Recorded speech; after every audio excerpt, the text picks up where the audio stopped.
Okay, what we're going to do is we're going to turn this handle away from ourselves and away from the front, and we're going to add our broccoli.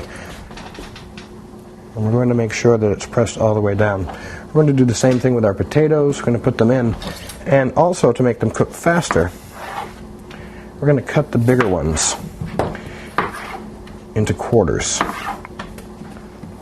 This will make them cook faster and make it easier for us to mash.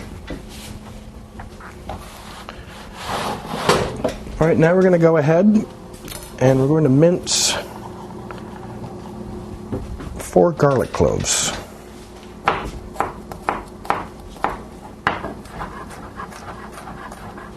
Again, the garlic will run up the side of the knife, but that's all right. After we're done cutting each individual clove, we'll go back and cut them all together.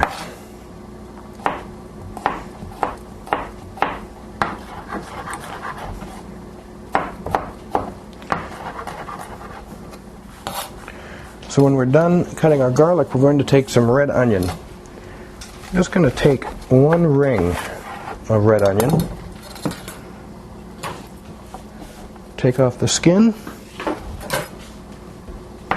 and then we'll dice that as well.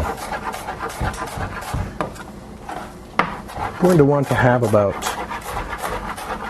a little bit more than a tablespoon.